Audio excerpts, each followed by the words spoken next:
Fantastic. Well, thank you. Good morning. As I mentioned, it is truly a pleasure for me to be here today. This is our agenda and what I plan to talk about. One, I'll tell a little bit about myself and my story with social media, how I came to it, and exactly what I do. We'll talk about prospective students. Primarily, our firm is engaged with colleges and universities trying to recruit and retain students, talking to 16, 17, 18-year-olds about attending college or university, as well as adults who are coming back to school, PhD candidates. Those are our target audiences. I'll talk briefly about colleges and universities and how they are using these tools, what tools are popular, what tools are up and coming, what's on the horizon. And then we'll go through 10 of the most common traits or trends that we see in the US for successful social media organizations. What things do they have in common that makes them successful, that makes them justify their existence on these platforms? And then I certainly want to leave time for discussion at the end. I know in Luzon, we ran right up to the end. I'll try to cut a little bit short so we can have some discussion at the end here. This is me, casually dressed. A little bit about me. I am from St. Louis, Missouri. I'm born and raised in St. Louis, but I lived for a while in Kansas, and I lived in Illinois for a while. I did spend 5 years as a journalist. I covered politics in the state capital of Illinois. I wrote news articles daily, so that's where my communication background comes from professionally. I left the newspaper business in part to join higher education to help them better tell their stories. So I left the newspapers in 2005 and started working at Webster University.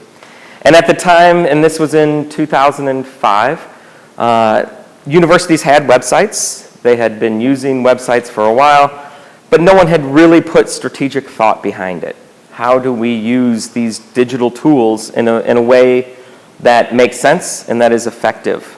They looked around the room and they said, who can run a website? And it was hands down, quiet. I foolishly raised my hand and said, I think I can pick this up and learn. Well, and here I am today, University of Basel, presented on social media. I was the first one that dove into social media at Webster University, started a Facebook, a Twitter page, a YouTube channel, all those communication venues, and left that university as the director of digital marketing and communication nearly 2 years ago, and joined Michael Stoner and his team at M. Stoner, where we lead projects, large communication strategy projects, digital projects, where we help schools tell their story in a digital world.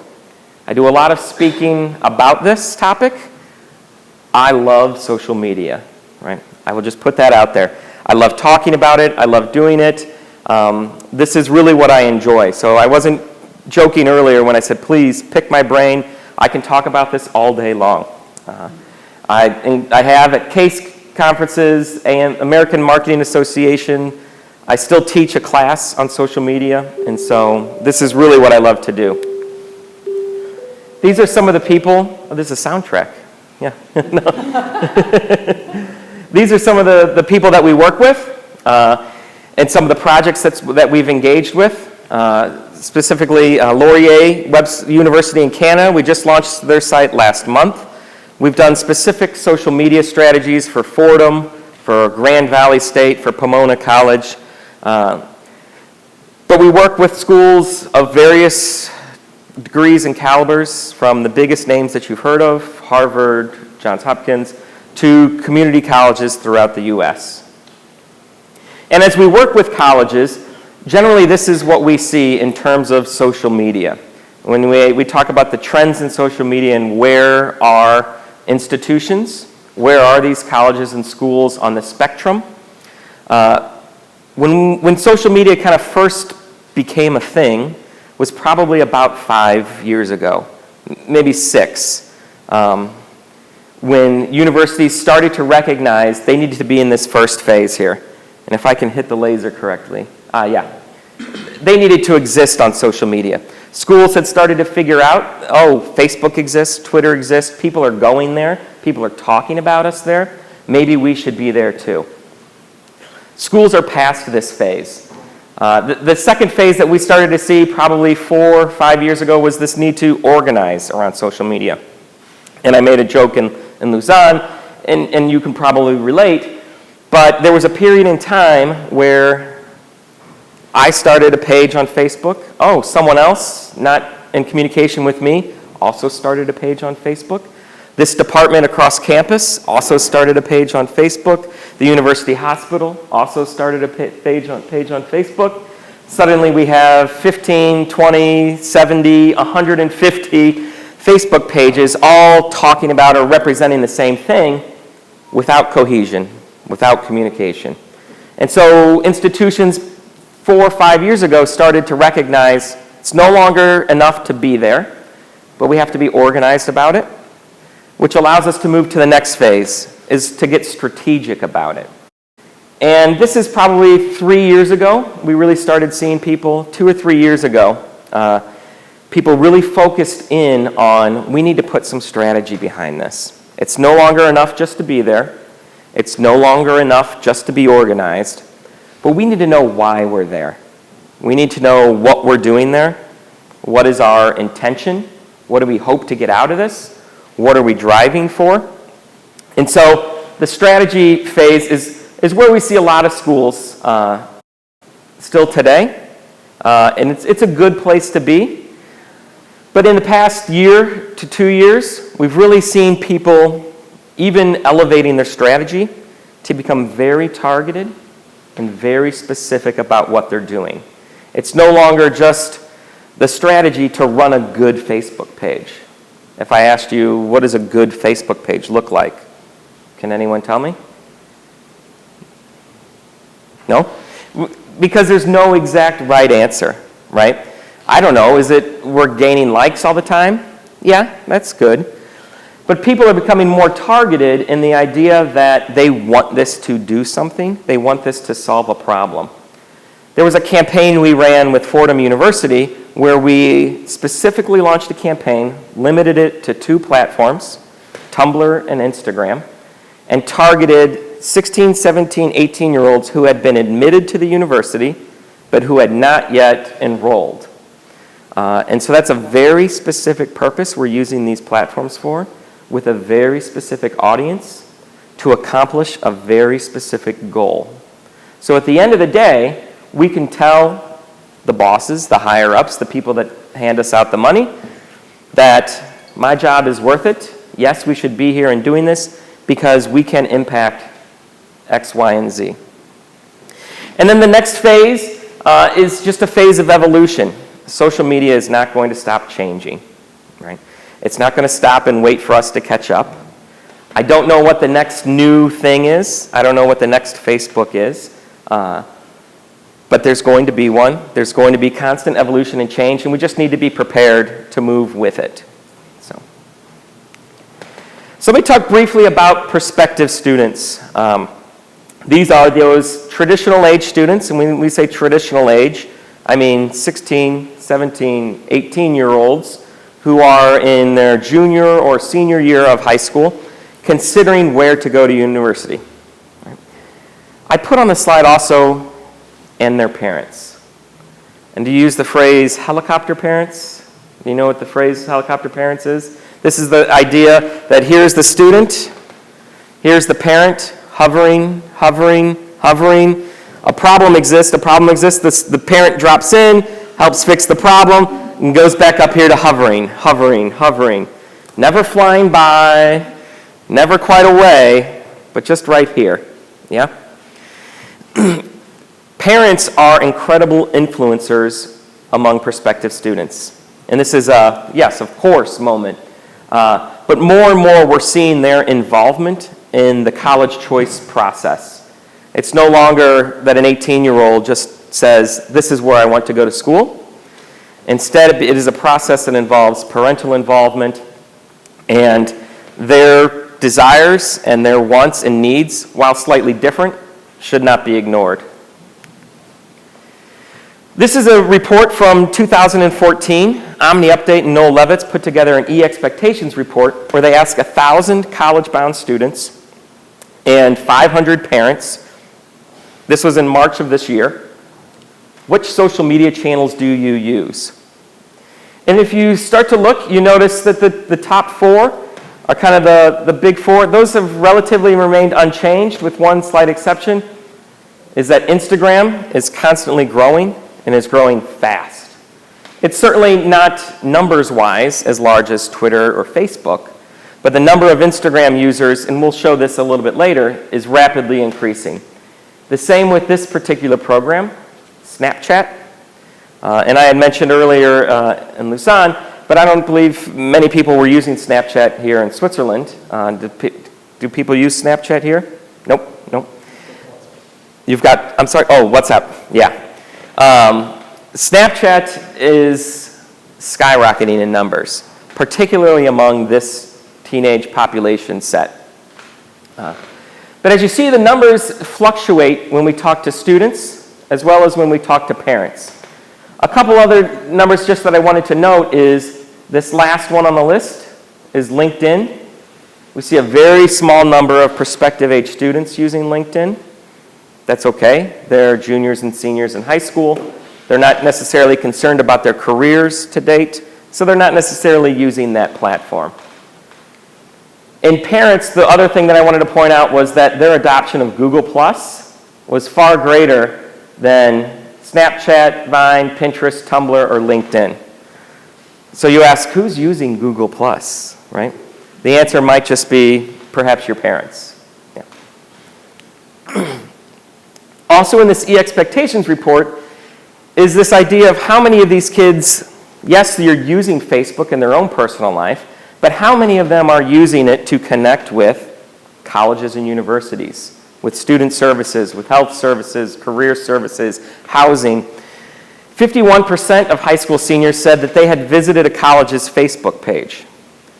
And while this number continues to go up over the years, we're getting more and more of these students visiting these pages. The activities that they're engaged in on these pages is actually slightly going down. And we'll talk about that, what perhaps that means in a little bit here. 37% of those high school seniors say they follow a college or university on Twitter. So this is still a healthy platform to engage these prospective audiences and to communicate with them in a means that reaches them directly. So that's the prospective students. Now I'd like to talk a little bit about the colleges and universities and how are they using these platforms. What platforms are they using? M. Stoner conducts annual research where we look at specifically colleges using it for advancement. And just to explain advancement a little bit, colleges and universities in America depend heavily upon donations from alumni, from corporations, from friends of the university to contribute money to make the university run. These departments within these schools generally are called advancement. These teams also engage with alumni and conduct alumni events, alumni relations to keep them connected to the university.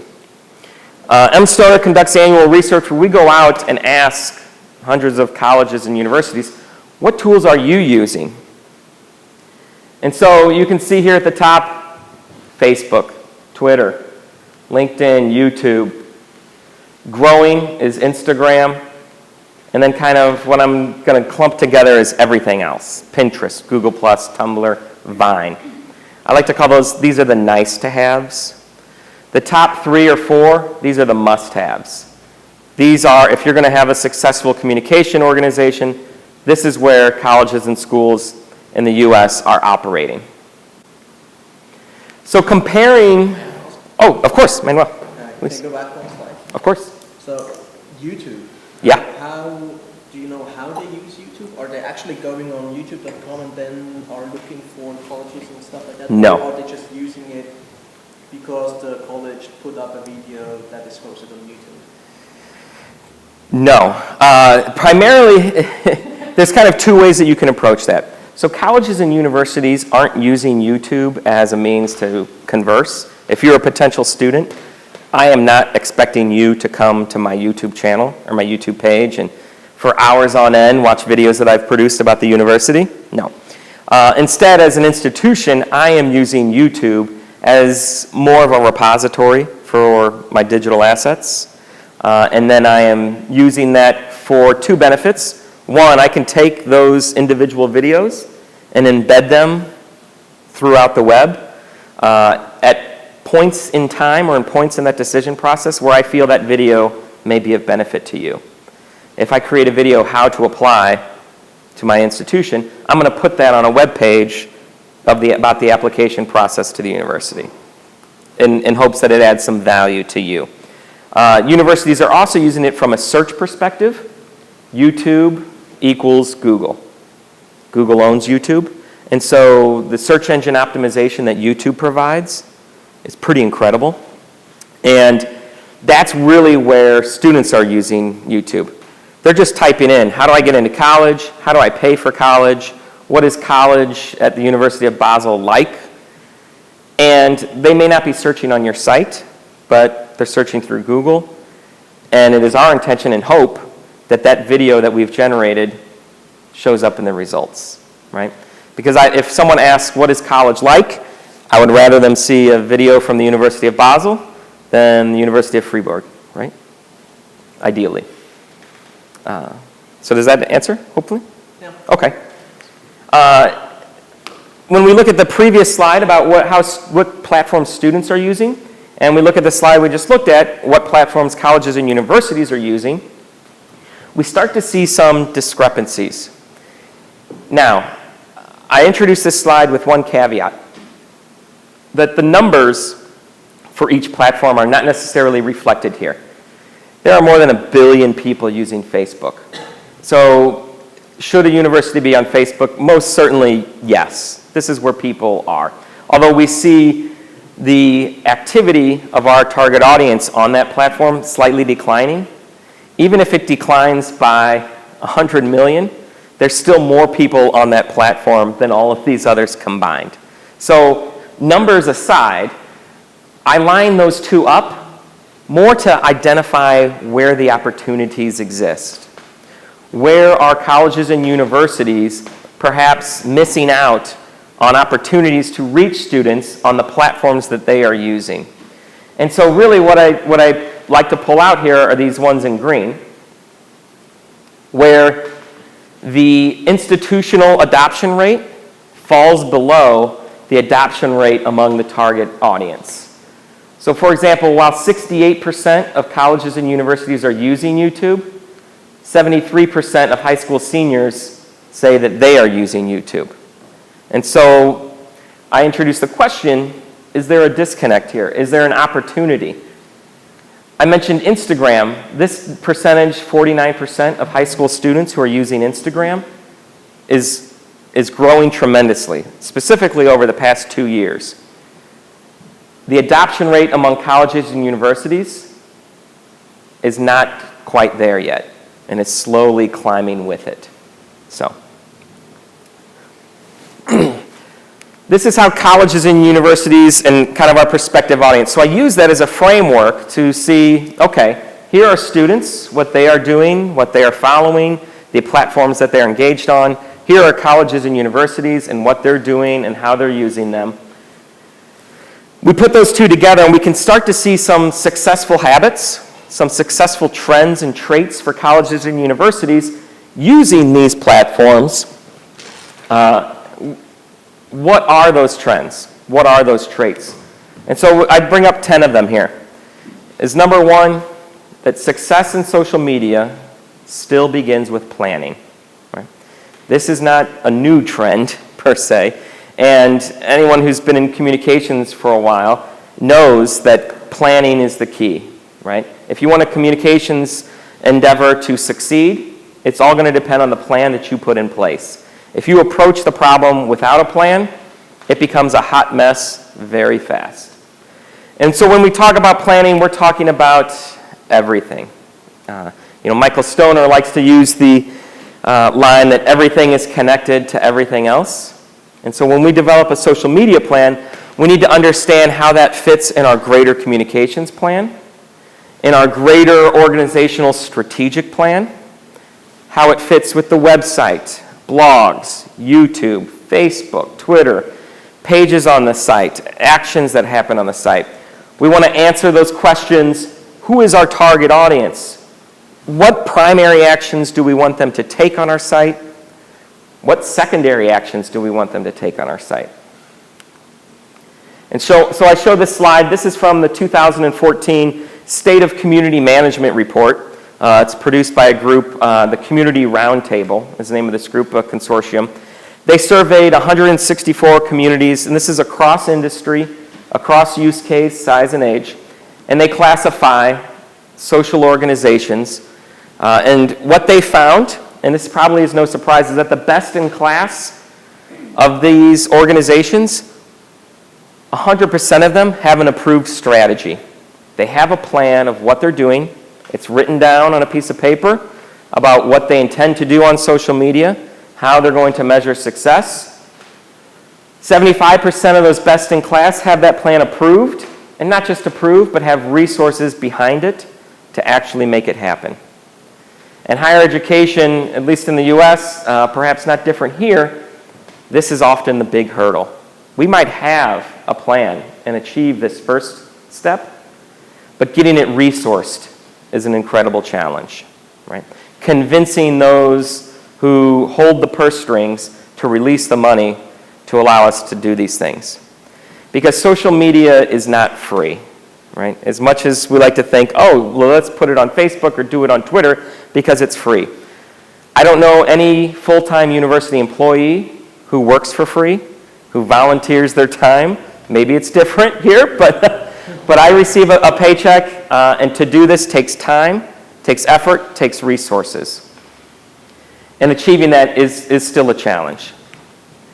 Just as an example of a social media communications plan, this is Iowa State University's Extension and Outreach Plan. This is a well thought out plan and can give an example of maybe what a plan looks like. The key here is that it's written out. It's not enough to say, oh, I have this plan and it's right here, it's in my head, I know what it is. But to write it out and to verbalize so that people ask you, well, what do you do? Oh, I maintain a Facebook page. No, but what do you do? Oh, I post things to Facebook. No, but what do you do? You can say, I help our organization, and here's how, and here's why. Yeah? I put a link at the bottom of this slide, and I'll pass the slides to Matthias, and I think he's recording this as well, so you don't have to hurry up and write the link right now, but the link will be available as well. The second trait or trend of a successful social media organization is that you must define success if you're ever going to achieve it. If I asked you, I know we had several people in this room, if I asked you how many likes your Facebook page has, could you tell me? Yeah? Good? Right? Or you could give me an approximation. Okay, keep that number in your head. Now I'm also going to ask you a question, what's a good number of likes to have? I know we have a smile and a smirk, and I don't necessarily know what a good number is. I know the number I have. I know that more than that number is good, less than that number is bad. This is what I have defined as success. Well, I'd like to challenge you, and the successful organizations that we see have these goals in place. This is a simple exercise, and we'll walk through this a little bit later this afternoon, wherein this is as simple as it can get. This is 4 rows of information. What is the goal? Answers the question, what do you want to do on social media? Why are you there in the first place? We ask you to answer the question, how are you going to achieve that goal? What is your strategy for accomplishing the goal that you've set?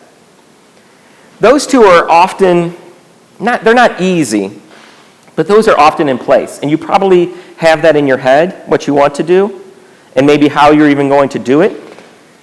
The challenge is that a lot of people forget to do the next 2 steps. How do you know that it's working? And where do you go for proof? How do you present to your boss, your boss's boss, your boss's boss's boss, that we are successful in social media?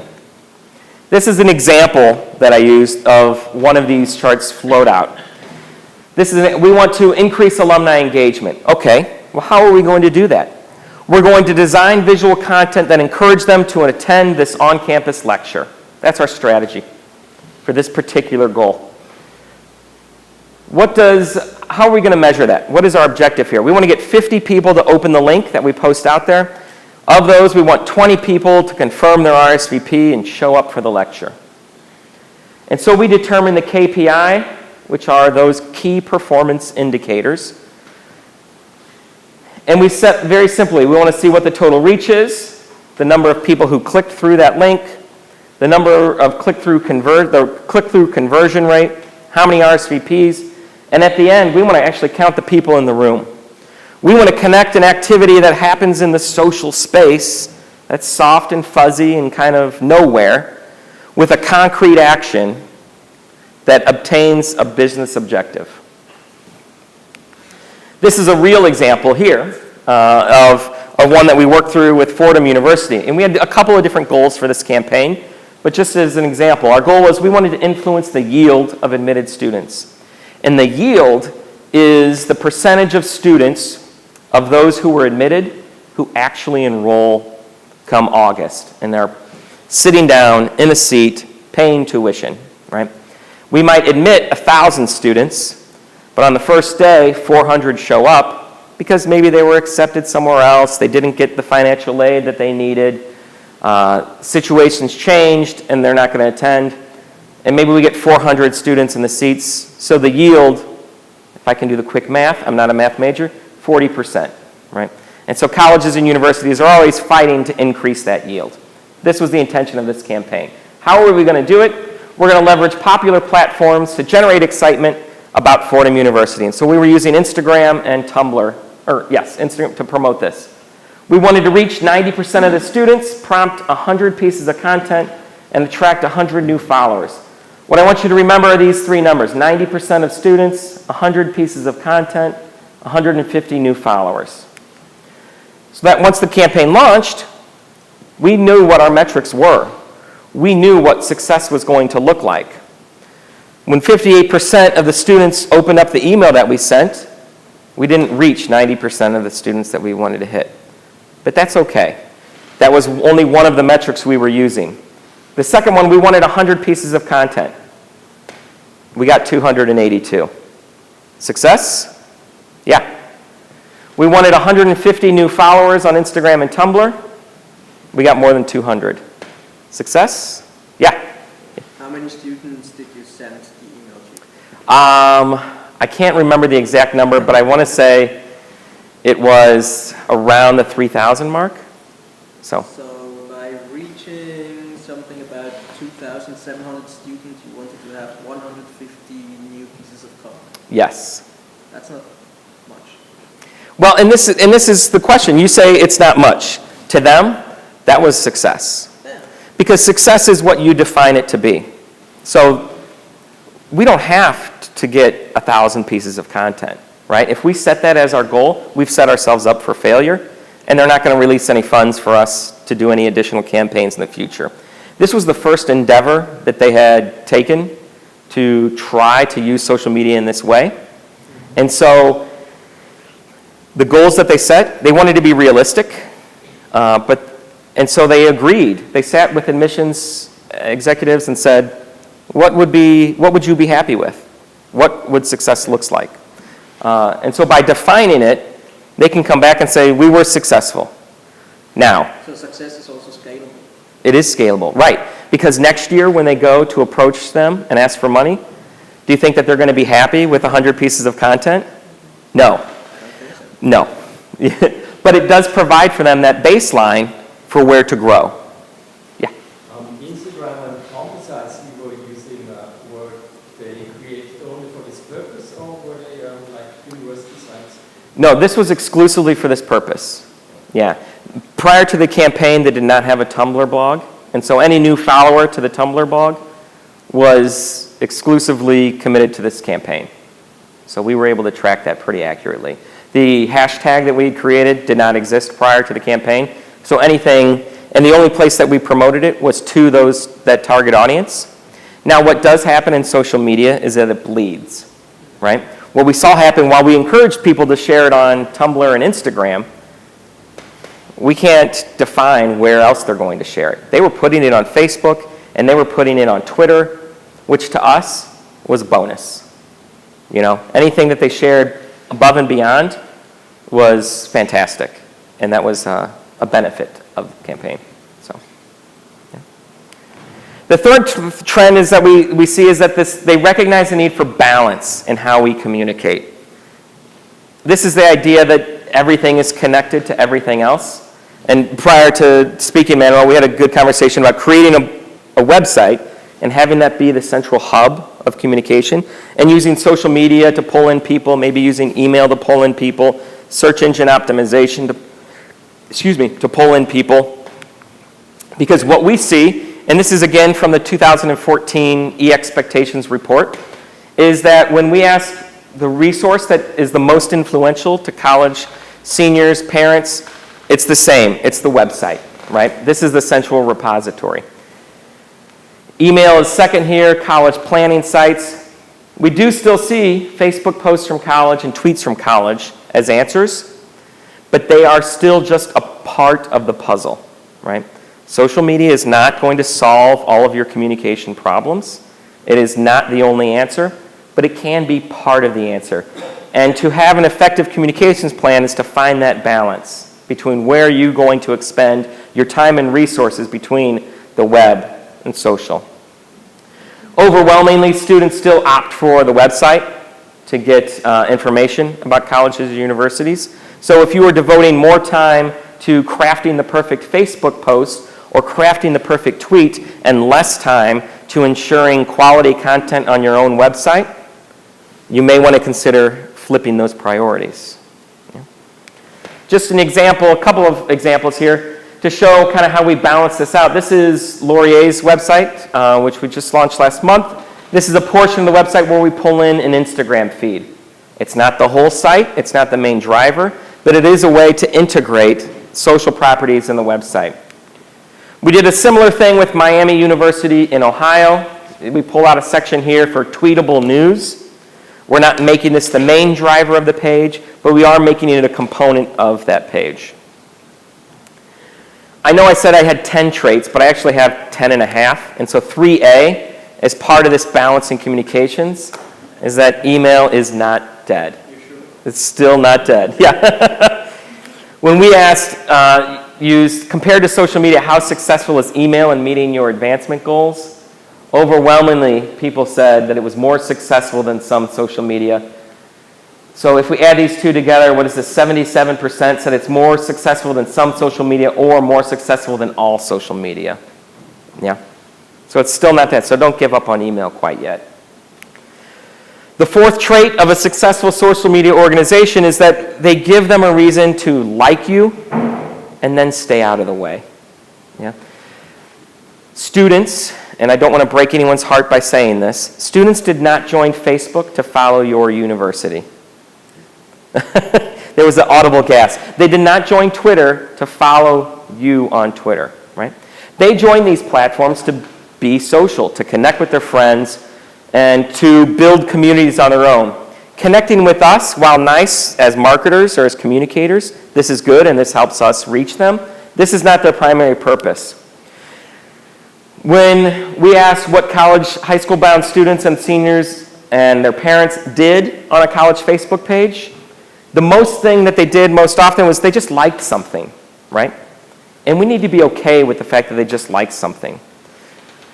Very few asked to join a group. A bunch did nothing. And in part, why this is an issue over privacy, right?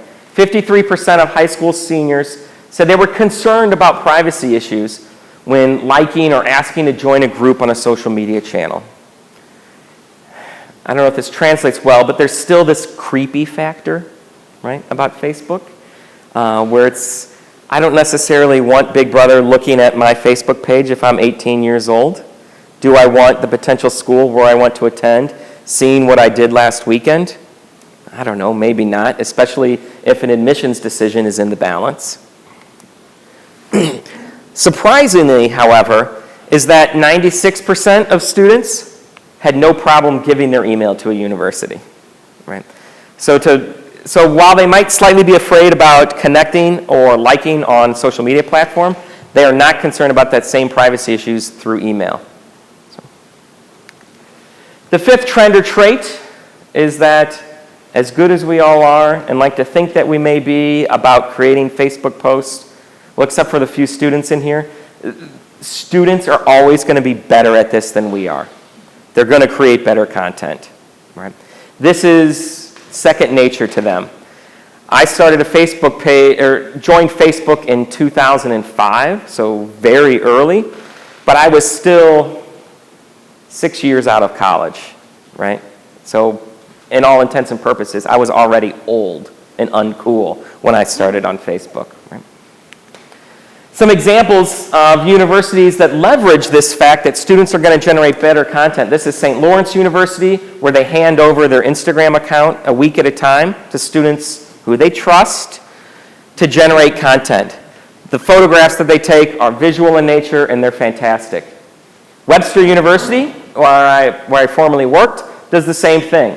Turns it over to a student week after week. It's a different student. This week, it happens to be a student in Vienna. So if you go to this Instagram account, you can see from their Vienna campus. This is all student-generated content. The Fordham campaign that I mentioned, we encourage students to post their own content. And so this is the kind of thing that we were getting. 106 likes, 57 likes on this. This is a campaign that started from scratch. There's a certain level of authenticity that can come from students generating content that cannot come from an institution. If from an institutional account, I post this picture on the left, do you know how many likes it gets? Maybe 2, right? But this student shares it with her peers, people who know her and are connected with her. We are now using her as an ambassador for our brand, and the reach and the scale of that post goes far beyond anything that we could have ever have done, right? And is the quality the best? No, maybe the lighting's off. But that's okay, because the expectation among this user set, this is exactly where it needs to be, right?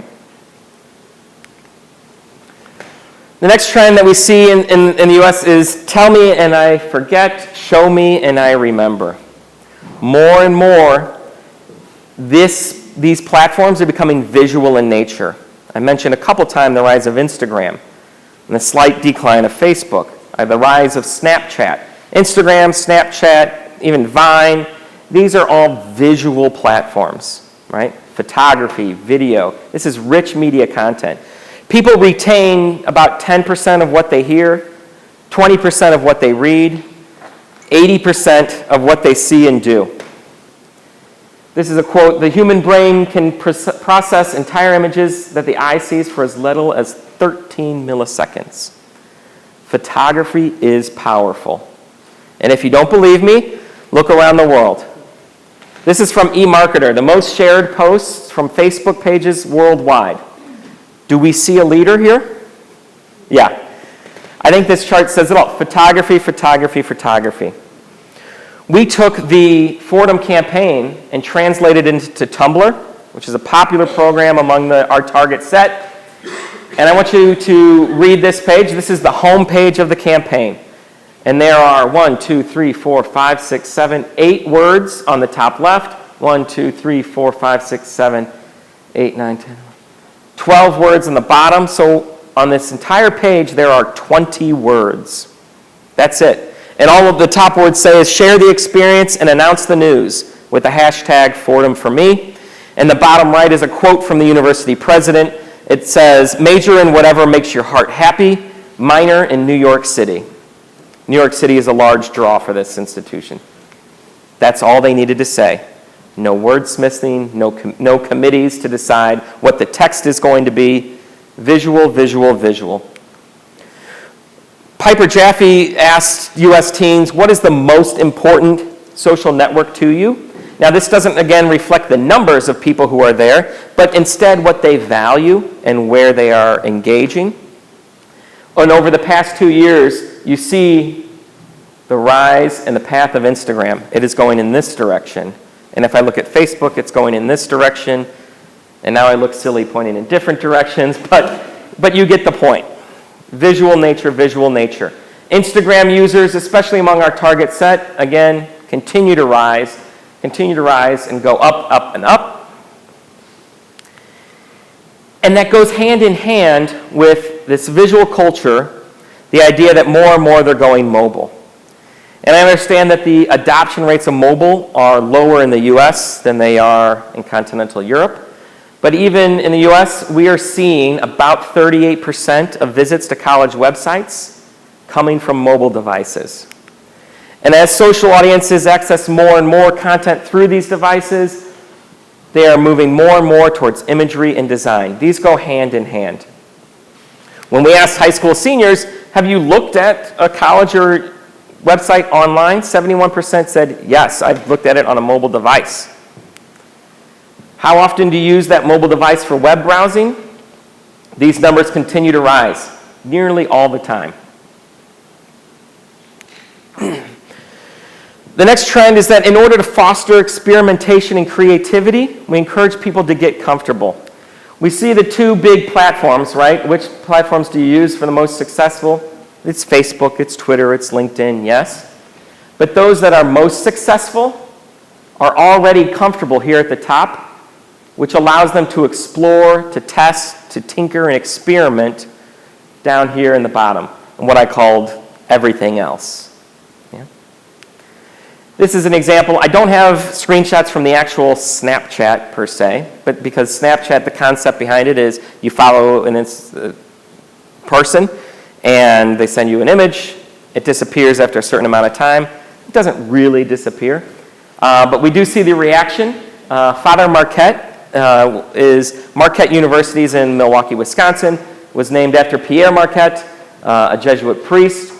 And so the institution set up an account from his viewpoint to be lighthearted, to be fun, and to connect with students. And you see some of the reaction from engaging where they are. Adding Father Marquette on Snapchat was one of the better decisions of the week. Hashtag MUExplore MarquetteU. Becoming more visual in nature. Research, institutional research, as hard as it is to promote, can be boring. And I don't want to insult any researchers here, but some of the content can be a little bit dry. University of California does a fantastic job of promoting its research in a visual way using Tumblr, right? They use GIFs, they use pictures, they use animations, and this is a great way to translate what can be, and again, I don't mean to offend, what can be a dry topic in a fun and inviting way. The ninth trait or trend that we see among colleges and universities is that success often starts at the top. When we look at executive level engagement in the best-in-class communities and social media, you see those that are the best in class far outpace with executive involvement in social media those that do not have support from the higher levels of administration.